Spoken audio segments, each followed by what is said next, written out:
Okay, good morning. We're going to get started in just a minute. Welcome, everyone. This is supporting employability during COVID-19, evidence from short cycle programs in Latin America and the Caribbean. We will see that there's a poll up. I'm going to get into those poll questions in just a minute.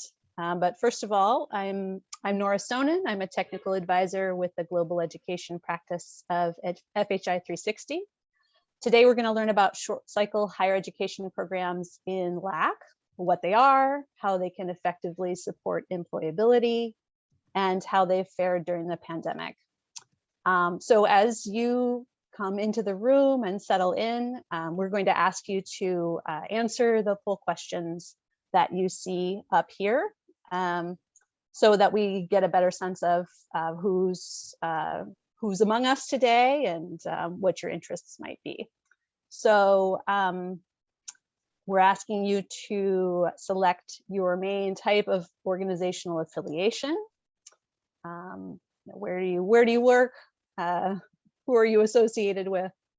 We're also asking you to share your region of work. And then lastly, how familiar are you with short cycle higher education programs, SCPs, in the region? So once you've done that, also please feel free to introduce yourself in the chat. Your name, your specific organization, and also, if you like, let us know what you're interested in learning today. We want to know about you. And feel free to put any questions in the chat at any time throughout the presentations, and we'll do a Q&A at the end of the session. So Audrey, maybe you can help me. Sorry. I'm gonna leave the poll open for a little bit here and just get started by handing it over to Maria Marta Ferreira.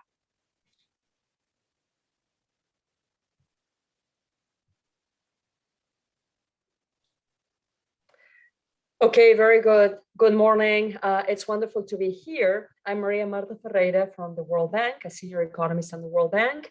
And let me see. Audrey, could you please give me control of the slides?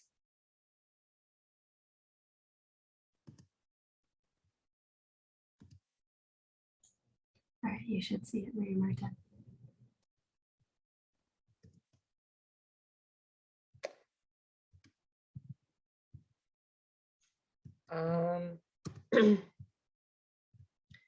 Let me see. I do not have. I'm not seeing the slides. I'm sorry. I can't move them. Do I have control of them? You do. If you'd like to just let me know when to move slides, then we can do it that way.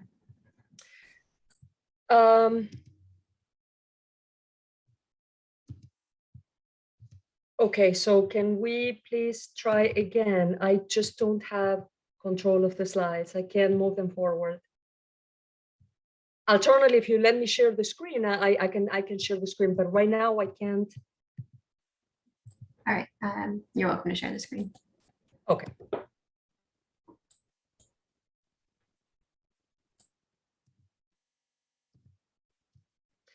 So you have disabled participant screen sharing. Could you please enable that?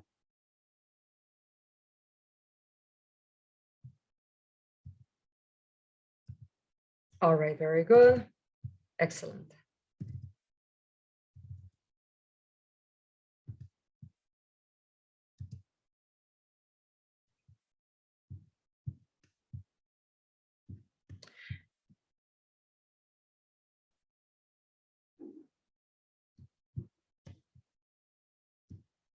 Okay, excellent. So, well, thank you very much. It's wonderful to be in this session presenting the Fast Track to New Skills. This is a new report by the World Bank on short cycle higher education programs in Latin America and the Caribbean. This is joint work with my World Bank colleagues, Lelis Dinarte and Marina Bassi, and with Professor Sergio Ursua from the University of Maryland. So the first question we need to answer is, what are short cycle higher education programs? In our region, there are two kinds of higher education programs. The first one is bachelor's programs that typically last 4 to 6 years in the region. And the second is short cycle higher education programs that tend to last 2 or 3 years. And to be completely clear, these programs correspond to level 5 in UNESCO's ISCEP classification, and they go by different names depending on the country. They're named as programas técnicos, tecnológicos, carreras terciarias, carreras técnicas, carreras cortas. But to be completely clear, we are talking about higher education programs lasting 2 or 3 years. These are not courses that last 2 or 3 months or 2 or 3 weeks. And what is distinctive of short cycle programs? They're more practical, less theoretical than bachelor's programs. They're also very labor market, occupational oriented. They may give a pathway to bachelor's programs, and depending on the country, they are offered by universities and or other institutions. And they constitute a great promise for Latin America and the Caribbean. And the reason is that they form skilled human capital fast. And they do that in traditional fields, the areas where this program started, electronics, hospitality, nursing, but they also do it in more innovative fields, such as industrial automation, app design, cybersecurity, data science, nanotechnology. They are attractive to many students. There are students who don't have the interest in a bachelor's programs or the time because they work or they have family responsibilities or the resources or the academic preparation for a bachelor's programs. But they are also attractive to students who are seeking new skills, even after having completed a bachelor's degree, students that are trying to make a career change. They're also attractive to employers. World Bank surveys tell us that finding qualified employees is a struggle for 24% of employers in the world, but for 32% of employers in Latin America and the Caribbean. Our region is the one that most struggles to find qualified employees. And this clearly tells us about a disconnect between what the educational system is producing on the one hand and what the firms, the employers, are demanding on the other. And yet, despite this broad attractiveness, there is a stigma for short cycle programs in our region, and I'm going to come back to this issue later on in the talk. In our region, there's been a great expansion of higher education in the new millennium. So here we're going to look at higher education gross enrollment rates that basically measure the proportion of individuals between 18 and 24 years old that are enrolled in higher education. And we do this for the various regions of the world for 2000 and 2017. And we see that in our region, the growth has been unprecedented because gross enrollment rates have more than doubled in less than 20 years. So this has been a very fast, large expansion by international standards. And this is clearly good news from the point of view of access. At the same time, despite this expansion, there are relatively few students enrolled in short cycle programs. So this time we are going to look at, out of all students enrolled in short cycle programs, what proportion are, out of all students enrolled in higher education, what proportion are enrolled in short cycle programs. And we do that again for every region of the world, 2000 and 2017. And we see that in our region, that proportion was already low, and it's even lower now at 9%, clearly one of the lowest in the world. And so this tells us two things. First, that big higher education expansion in the region was biased in favor of bachelor's programs and against short cycle programs. Second, the very fact that the region produces so many bachelor's graduates and so few short cycle program graduates might be one of the explanations for this disconnect between what firms need and what the educational system produces. A very interesting thing about short cycle programs is that they tend to attract more disadvantaged, less traditional students than bachelor's programs. So here we're going to compare the average characteristics of students in bachelor's and short cycle programs in the region. And we see that short cycle programs tend to attract students who are a little older, a higher fraction of females, a lower fraction of students living in urban centers, a higher fraction of students who are married or have family responsibilities, a higher fraction of students who are employed while they study, and a higher fraction of students who come from low and middle income households. In other words, short cycle programs promote the inclusion of students, both within higher education and later on in economic and social life. And despite this disadvantage, short cycle programs have higher completion rates than bachelor's programs. So here we're looking at completion rates for bachelor's and short cycle programs in the various countries in the regions and in the region as a whole. And we see that indeed, short cycle programs by and large have higher completion rates than bachelor's programs. Moreover, graduating from a short cycle program is better than starting but not finishing a bachelor's programs from the point of view of labor market outcomes. And so we are going to look now at labor market outcomes by educational attainment, beginning with the unemployment rate. And so we're going to be looking at 5 educational attainments, 5 highest possible levels of education. Those who only finished high school, those who have an incomplete short cycle programs, those who have a complete short cycle programs, those with an incomplete or a complete bachelor's. And we see that indeed the unemployment rate of short cycle program graduates is lower than the unemployment rate of those who started but did not finish a bachelor's programs. When we look at formal employment rates, and of course we know how serious the informality problem is in our region, we see that once again, formality rates are higher for short cycle program graduates than for bachelor's dropouts. And when we look at the additional wage relative to just finishing high school, we see that short cycle program graduates earn on average 45% more than those that only finish high school, whereas bachelor's dropouts only earn 28% more. Now, these findings are extremely important because this type of student who starts but doesn't finish bachelor's programs, that is half of all higher education students in the region. So it better be the case that at least for somebody in that half of all higher education students in the region, a short cycle program would be a better alternative than a bachelor's programs.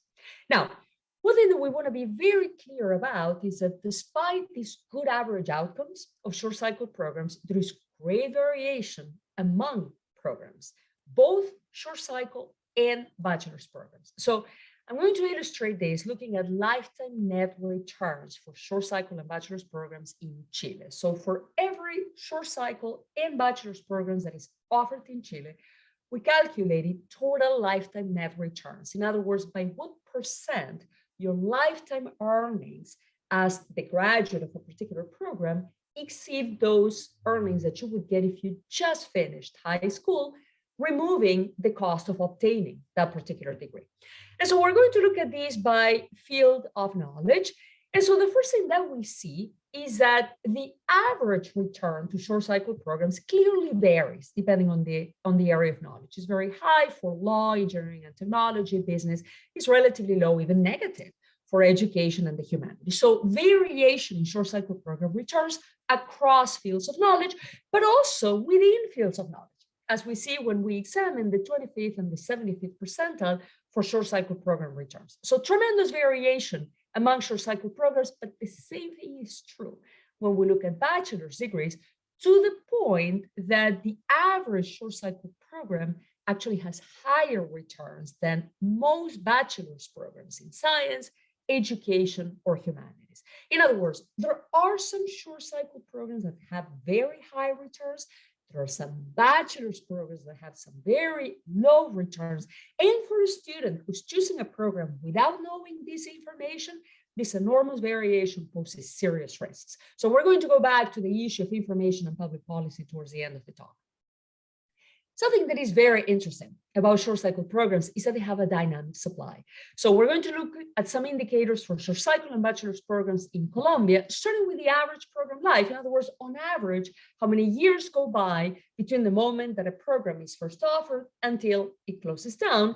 And we see that short cycle programs tend to be offered for about 7 years, which is a lot less than bachelor's programs. In any given year, about 21% of short cycle programs are new. They were just opened, which is a lot more than bachelor's programs. And in any given year, about 18% of short cycle programs are closed, which is a lot more than bachelor's programs. In other words, there is a lot more churn in the short cycle program market than in the bachelor's market. Why? Because short cycle programs respond faster than bachelor's programs to the needs of the local market. And so, for example, if in Medellin, Colombia, this year, there is an increase in the demand for individuals with an understanding of digital logistics, we are more likely to see new short cycle programs in response to that demand than new bachelor's programs. And this dynamic supply is a critical feature, especially now when the demand for skills is changing so fast. Now, as we saw, only some short cycle programs are good. What makes them good? And by good, we mean programs that deliver good outcomes, good academic and labor market outcomes, independently of whether they take in students who are well academically prepared for the program. And it turns out that answering this question is very hard. Very often, we don't know the outcomes of students in the programs. We don't know whether they find jobs, we don't know what salaries they make. But furthermore, what we don't know is what it is that programs do. Do they connect with the private sector? What kind of professors do they hire? How much time they spend in practical training? And as a result, the issue of what makes good programs good remains a question that we don't have an answer for. And so to answer this question, we designed and implemented a unique survey, the World Bank Short Cycle Program Survey. We interviewed more than 2,000 program directors in the region with a very high response rate of 70%, which is remarkable because most of these survey actually took place during the pandemic. And the survey, the program directors answered questions about a very broad variety of topics: students, faculty, curriculum, infrastructure, cost, legal regulation, governance, links with industry, job search assistance. And they also reported the average academic outcome of their students and the average labor market outcomes. Furthermore, for some countries that we surveyed, we also had access to administrative student level data. Now, one thing we learned is that these programs are connected with the private sector, and this is a crucial difference relative to bachelor's programs. So, for example, in terms of how they connect with the industry, the vast majority of these programs has some kind of internship agreement with local firm. They also collect data on how their graduates do in the labor market. Often the firms help design the curriculum of the program, the evaluation of the students. Also, the programs assess the need of the local firms. They go and ask the local firms, what do you need this year? Firms often lease equipment.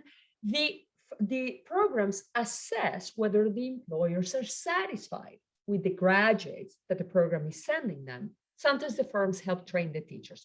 Furthermore, the programs get involved helping the students find jobs.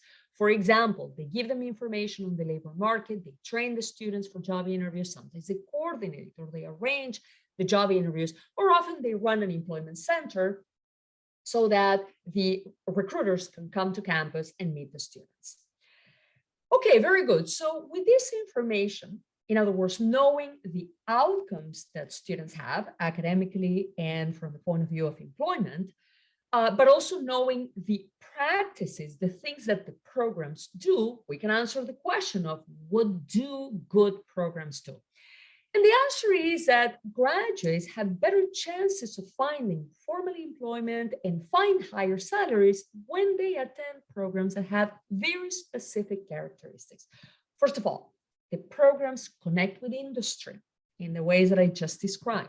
They provide job search assistance to their graduates. They have adequate infrastructure for practical training regarding labs, workshops, equipment. They provide academic remediation, which these students very much need, given their background, during the program. If you give too much remediation before the program, the students get discouraged, they lose interest, and they drop out. They teach numerical competencies. They may give a pathway towards a bachelor's program, and they hire faculty with industry experience, not with research experience, but with industry experience. In other words, good programs apply very intentional practices. They begin by saying, what does the local labor market need? Okay, given what the market needs, let me think backwards on what kind of program I'm going to design, what kind of curriculum, what kind of faculty I'm going to hire. And so these good programs are the ones that we definitely need more of. And the fact that we can identify what makes a program good surely will help us improve the programs that are not so good, but also replicate the good ones.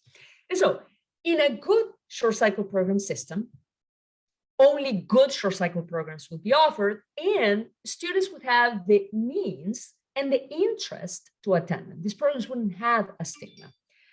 And so the question is, how can we build this system? So let's briefly talk about policies for a good system.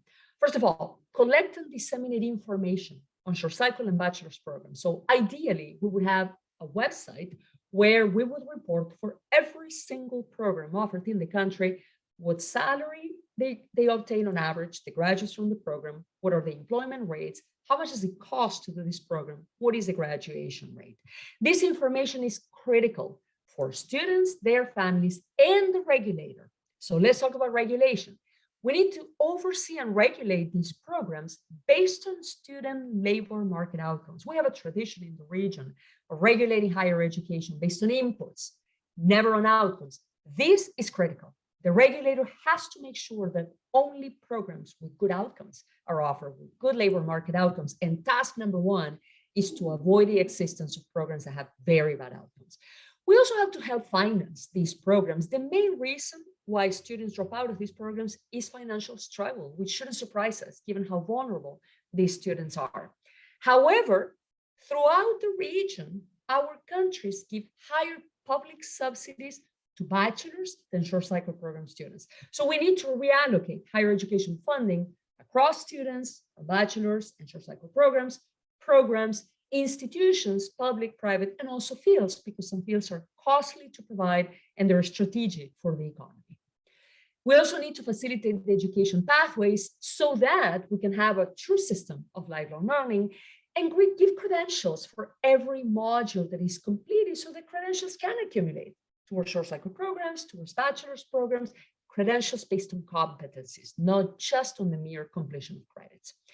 And we believe that a system where students can learn about every program and learn about how good some short cycle programs are, where the regulator makes sure that there are no bad programs, where students have the means to attend short cycle programs, and where these programs can lead towards bachelor's degrees, that's a system where the short cycle program stigma would be definitely much lower. So at this critical juncture, the region is seeking different educational outcomes, especially in terms of employability, but in order to obtain them, it needs different policies and strategies.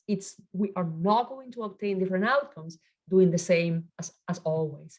And we need these new policies and strategies urgently.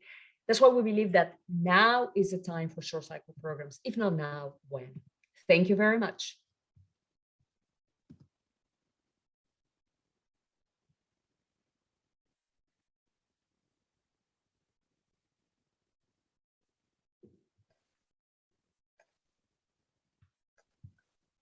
Thank you so much, Maria Marta. Again, I'm Nora Sonnen. I'm going to encourage those who have joined us to continue to put questions or reflections in the chat. Please introduce yourself and let us know what you're thinking. So I am pleased to share with you now some research we conducted under the USAID-funded ADVANCE program, which is implemented by FHI 360, for which I serve as a technical advisor. FHI 360 is a nonprofit human development organization that works with local institutions around the world to improve lives in lasting ways. And in my capacity as a technical advisor, I support workforce development and higher education programs globally.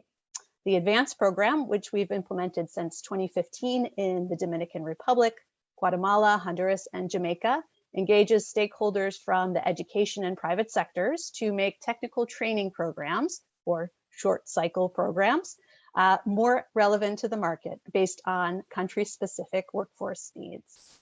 Next slide, please. So here's just a brief overview of what I'll be talking about today. And on the right-hand side, you'll see the publication which is available on our website, which summarizes the findings that I'll be sharing today. And the next slide. So Advance works with 12 higher education institutions across those 4 countries that I mentioned to strengthen their capacity to deliver market relevant technical tertiary programs. And as the pandemic unfolded, we wanted to better understand its impact on these programs in our countries of implementation. And we also threw in El Salvador for good measure. We looked at 6 areas, which I will elaborate on in this presentation. Next slide, please. Briefly, how did we carry out this work? We undertook a desk review looking at advanced program documents, including graduate surveys in Guatemala and Honduras, findings of a study of barriers to access and completion to technical tertiary education in the Dominican Republic. We carried out a survey of institutions in English and Spanish, and we held a virtual stakeholder consultation in Spanish. Our survey and consultation respondents included representatives of both public and private institutions, of universities, of community colleges, and of technical and technological institutes. And we held parallel tracks during these consultations so that both high-level institutional officials and program directors, academic coordinators, and teachers would have a chance to share their perspectives with us. Next slide, please. So a little bit of context from our desk review. So as of March 2021, when we conducted this research, higher education institutions across the region had largely suspended their face-to-face instruction because of the pandemic. The vast majority had shifted to virtual instruction. However, prior to COVID, little higher education was being conducted online. So most professors and students had no experience teaching and learning virtually. You may know, if you're familiar with the region, that internet and mobile access is uneven. It is worse in rural areas. And you'll see here some baseline numbers of short cycle program enrollment for our countries of implementation. And I would note that these enrollment levels prior to the pandemic were increasing. We know that in the region, short cycle program students are more likely to come from disadvantaged backgrounds and are less likely to have access to the technology and data and connections that they need to participate in virtual learning. I would also note, of course, you are aware, with the pandemic came significant employment loss, with some sectors, tourism, hospitality among them, not surprisingly hit worse than others. And we know that young people and women's employment was particularly impacted by the pandemic. Next slide, please. So here are some of our general findings at the 1-year mark. And I'm underscoring that we did this research more than a year ago, and things have evolved since then. So this is a snapshot at a certain point in time. But much of these findings still hold. So institutional representatives were at that point hopeful about the possibilities that technical tertiary education offers to disadvantaged populations, and some were seeing increasing acceptance from employers of this type of education, despite the stigma that Maria Marta was talking about. However, many were discouraged by the difficult economic and labor market conditions in their countries, and in some cases, continued lack of value placed on these types of programs. Again, in some cases, institutions were concerned about their finances and about the low demand for their virtual programs. We estimate that more than 33,000 short cycle program students across our countries of implementation became disengaged during the first year of the pandemic, and perhaps twice as many potential students deferred their education plans. Next slide, please. So here are some of our findings by theme. In terms of access, enrollment, retention, and completion of tertiary technical education, these were all impacted due to the economic and connectivity challenges that students were facing. Institutions faced questions about how relevant technical programs can be when they're being delivered virtually. Private institutions reported to us that they saw enrollment decreases of in the range of 30 to 60%, and that dropout rates were in the range of 10 to 30% early in the pandemic. In terms of adapting content and delivery to virtual modalities, institutions said their main challenges lay in teacher training and in undergoing this massive change from face-to-face to active digital methodologies. They saw the practical aspect of their technical programs, the hands-on work, the labs, those were the most drastically affected in the move to virtual learning. However, the pandemic, as you have heard and it's probably experienced yourself, was really spurring all types of institutions to accelerate their short-term strategic plans to transform themselves digitally. Next slide, please. In terms of the quality of learning, we heard from institutions that already had competency-based models and robust technology platforms before the pandemic that they were seeing relatively better results. However, they also reported that socio-emotional competency of their students was being impacted, which was in turn affecting academics. Another group of institutions which did not have these structures and supports and resources in place saw a greater decrease in learning quality, lowered their expectations of the competencies their students would be gaining, and were facing major challenges in virtual learning by doing. We heard from teachers, they were working hard, they were adapting, but in many cases they were being asked to do much more work and sometimes without their full salaries. They were fatigued. They were concerned about returning to face-to-face instruction without proper tools and precautions. Next, please. So getting a little bit more specifically into employment and employability. So I mentioned, the massive employment loss in the region. And although there has been some economic growth and employment recovery in the region since the worst of the pandemic, around 5 million jobs across the region are gone. And the majority of the jobs which have recovered have been informal. We heard from students in the Dominican Republic. Specifically, they were perceiving really low probability of finding good employment during COVID. And we heard that women were more pessimistic than men about finding a good job or starting a business in this environment. You'll see here some survey data of our graduates. In the range of 80% of students, graduates, I should say, in Honduras and Guatemala reported that either their employment had already been affected by the pandemic or that they thought it would be in the near future. Institutions continued in this context to carry out outreach to employers, but with varying degrees of success, needing to innovate to find new ways forward in the new virtual or hybrid world of work. We know that the job market was and is particularly challenging for students who didn't get to do practical training or internships, and they might need other ways of building their skills to get jobs. So to the point of how did some of these higher education institutions respond, you see here this image promoting a virtual job fair. Advance supported our partner university UPANA in Guatemala and its job board to hold this fair along with private sector partners. So over 200 participants attended, registered in a platform that allowed them to highlight their technical and their soft skills.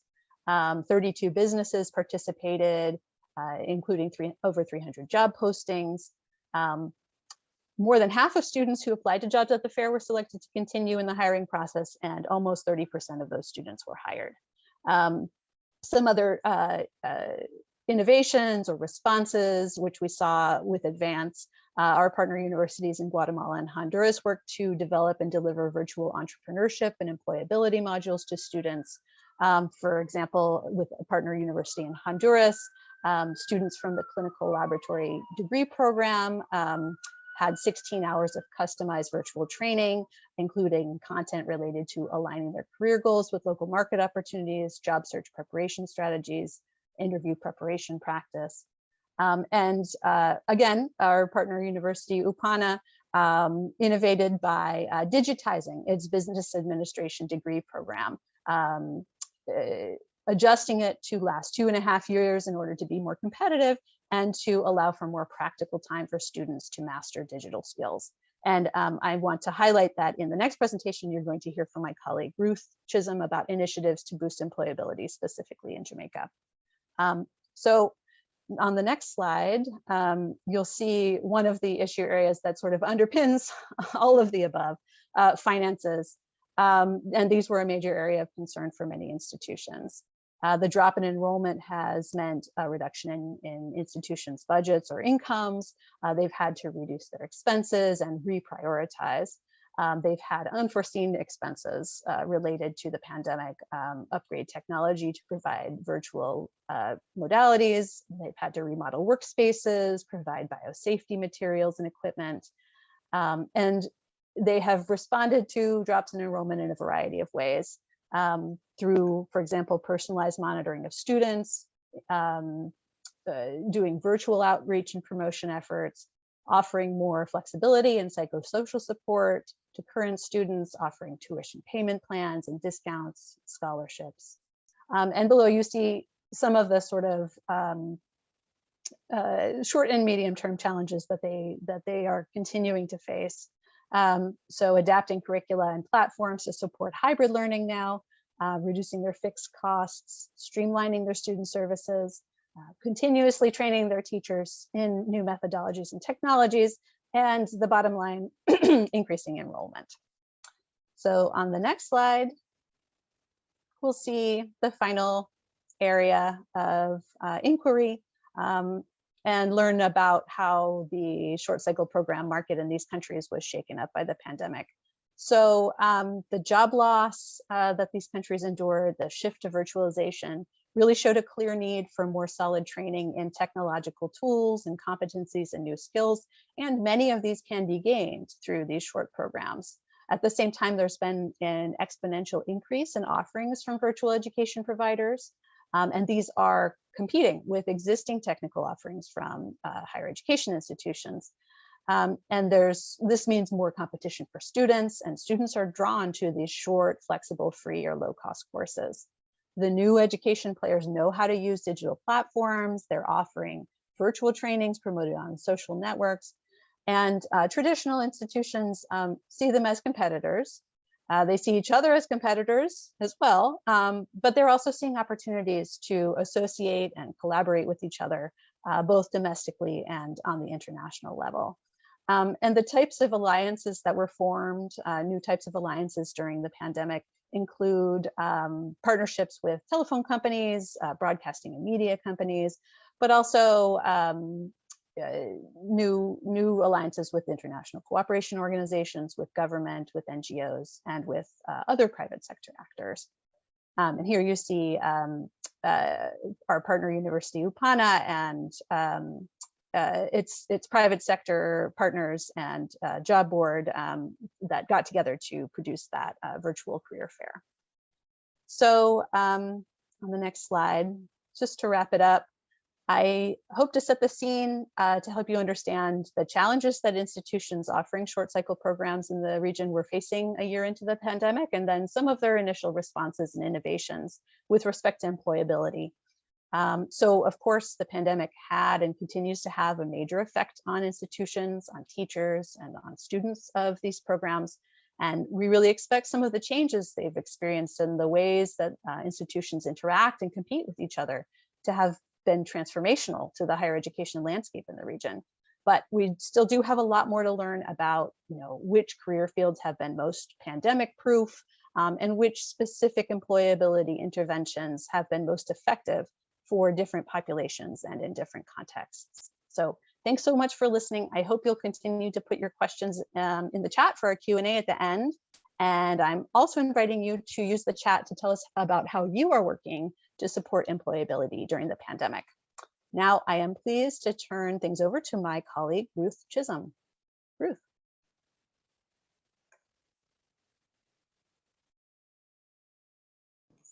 Thanks, everyone. Thanks for those presentations. Thanks, Nora, for that introduction.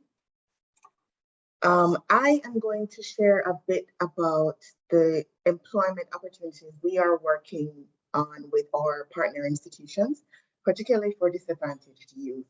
I'll give you some specific examples from Jamaica and, of course, share some of what we learned in Honduras, Guatemala, and the Dominican Republic. Next slide, please. So here you should see a reel of a few images from the advanced program.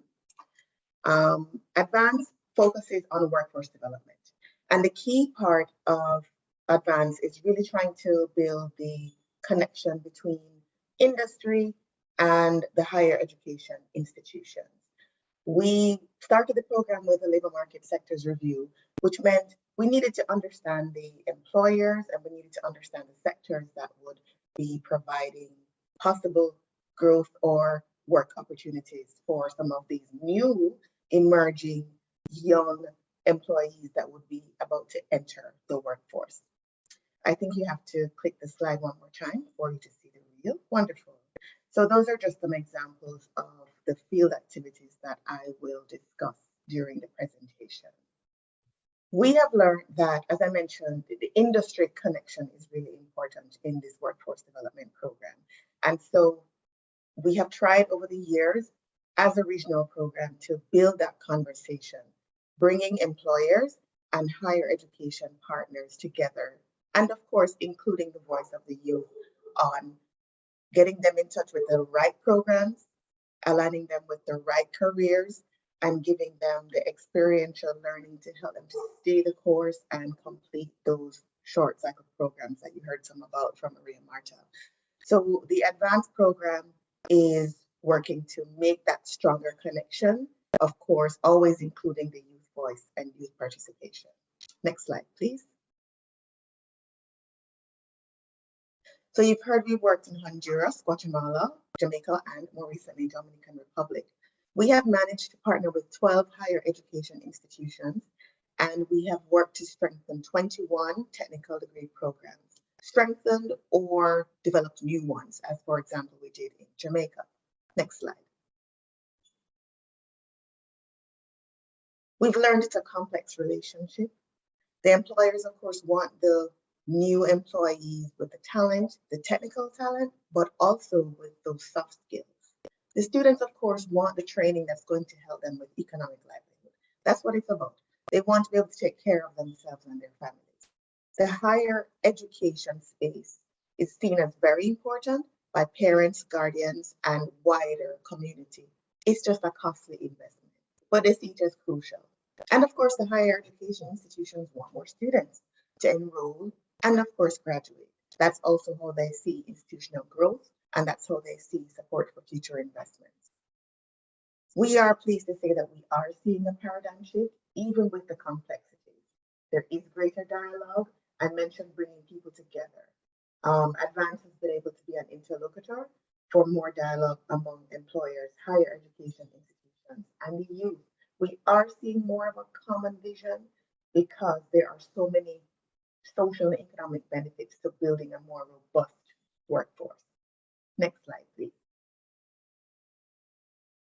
So our regional efforts focus on training for demand versus just training for supply. And when we speak of collaboration between higher education and industry players, this is even at the curriculum level. It's at the recruitment level. How do we talk about the careers? How do we talk about the industry? How do we talk about the possibilities for employment or even entrepreneurship, which we will allude to later on? This is how those associate degree programs were designed with the industries in mind. Next slide, please. These are some of the higher education partners we've worked with in the regional program. And for example, you'll see that IPANA focused on business administration, marketing, and sales based on their industry needs. Tech focused on web design and development and auxiliary nursing. Next slide. In Jamaica, the Council of Community Colleges focused on health and wellness, tourism, and agri-processing and business management, while in the Dominican Republic, for example, ITSC focused on gastronomy, logistics, events production, and nursing. Next slide. With all of that, the higher education partnerships, collaborating with industry players, engaging employers, we also saw how crucial it was to understand the need of the students and to understand the profile of the student. And we did this across the region. You find that with that complexity we discussed earlier, the student has to be at the center. And by understanding the students, that's what helped us to make customized activities to serve them, help them, and to strive to support them as they pursued higher education. I'll share some examples from the Jamaica student profiles. The striver, attending school while working a low-income job and also participating to helping to take care of the household. The chosen, that first one in the family to pursue higher education. The beacon, perhaps from a highly political and volatile community, lots of temptation to get involved in negative activities or illicit activities, but manages to get into a higher education program.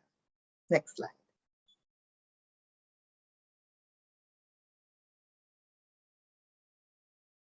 So in our regional strategy, the advanced program applies a theory of change, where we have seen the value of reaching back to students at the secondary level via career fairs, perhaps sessions with guidance counselors, and even through career awareness campaigns. As I mentioned earlier, how important it is to give them that information to help them to even see what is possible and to believe they can achieve it.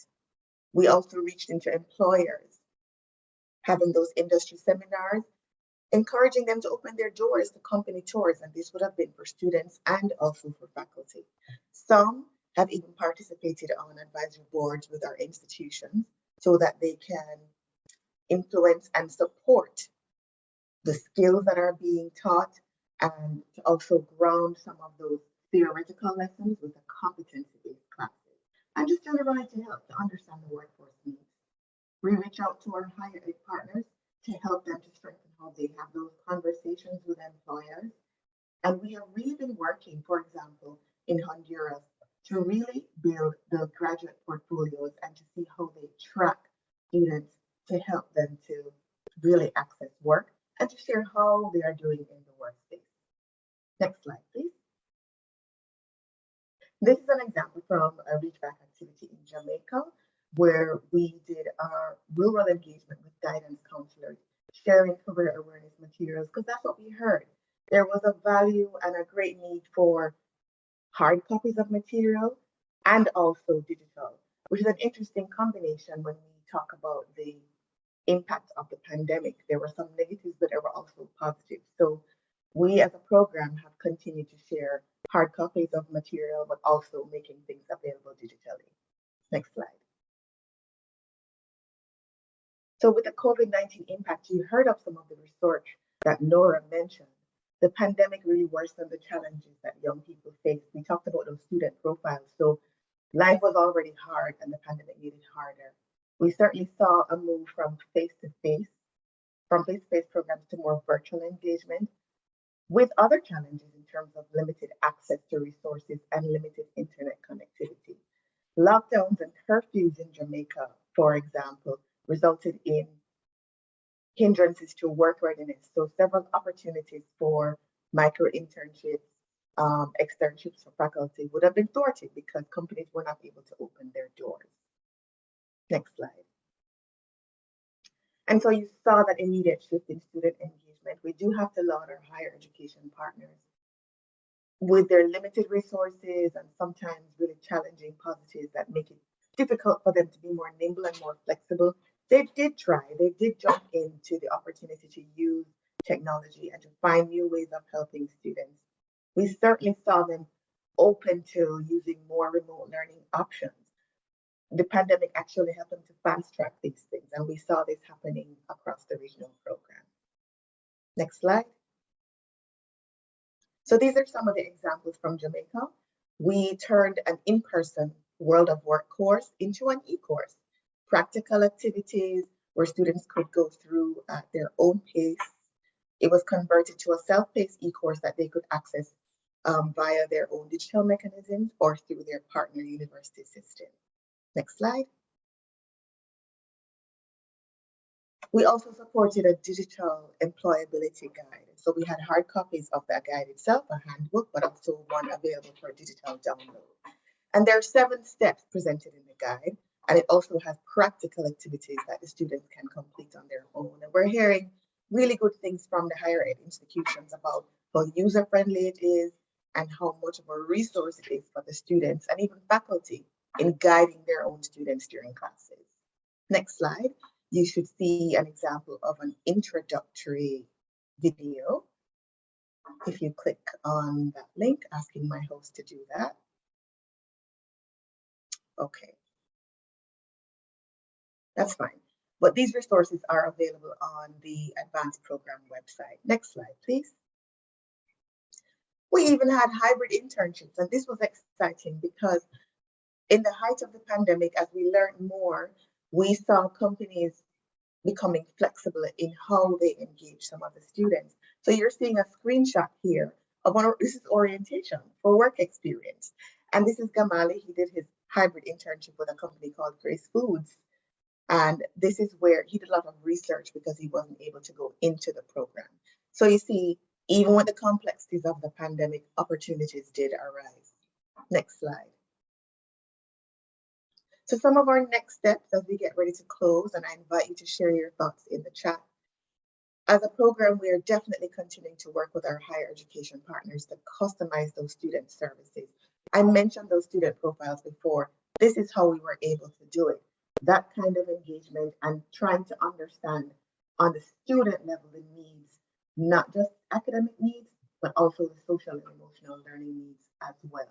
We're certainly continuing the data gathering effort because we see how valuable it is to drive student training to match those industry demands. And we certainly are working towards sustaining and investing in it. The schools are ready, they just need more partners and more support to strengthen and build out those virtual platforms for more practical learning and career services.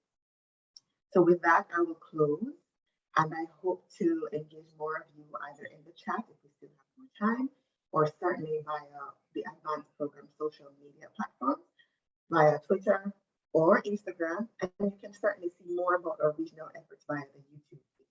So I'm Ruth Chisholm, and I'm going to turn this back over to our host. Thank you very much.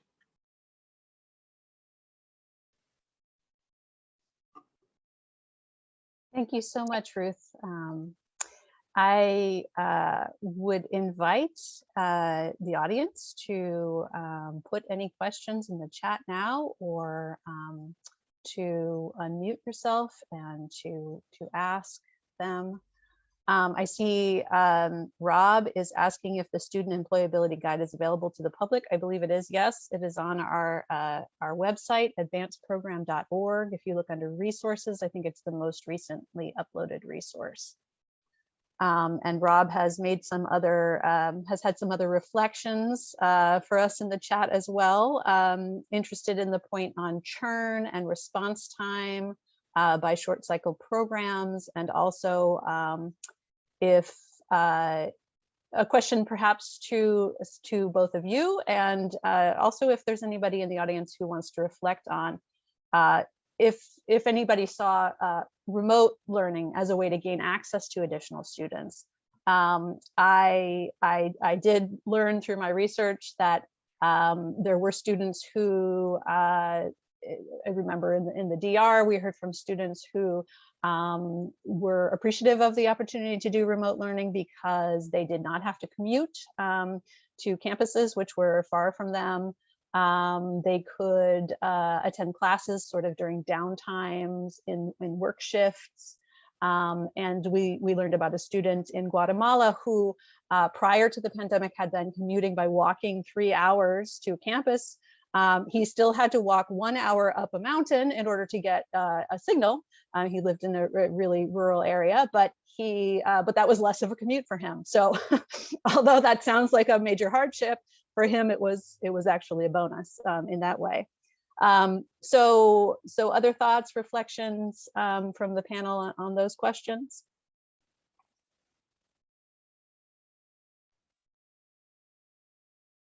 Ruth or Maria Marta? Any upsides of remote?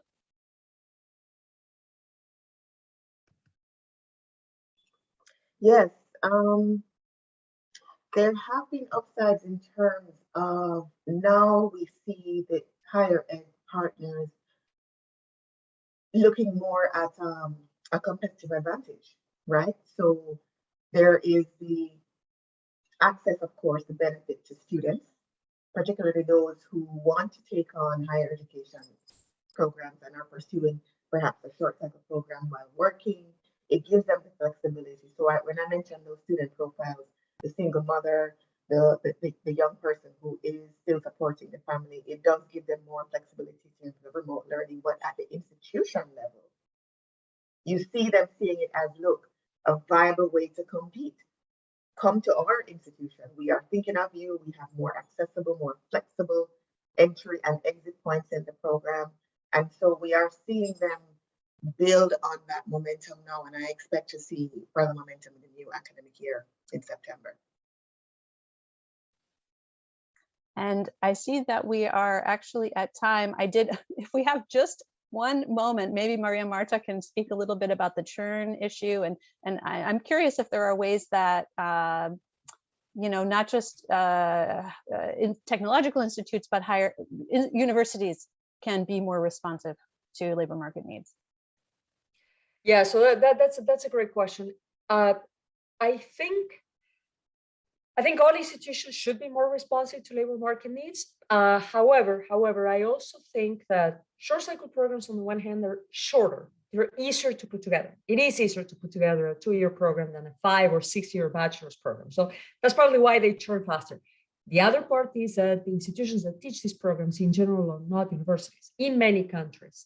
And so they have more flexible structures. Universities are often weighed down by sort of different procedures, and so they are not necessarily responsive. But the other important issue is financing. Something else that we find is that private institutions are actually more responsive than public institutions, even when you look at those that just offer short cycle programs, and that shouldn't surprise us. These are institutions that have to offer a relevant product, otherwise they simply don't have a revenue. That's a huge difference between private and public institutions. So how we finance these institutions matters, which is why we advocate for a regulation of all institutions, public and private, that is outcome-based. No program, no institution, public or private, should receive any kind of public funding unless the students are finding jobs. Thank you. Thank you. Yes, and it calls for more evaluation of outcomes, more research. All right. Well, thank you everybody for joining us. It's been a pleasure to be with you today. I'm happy to answer any further questions that you have. Reach out to me via email. I'll put it here. And we hope to see you at future learning events. Thank you so much.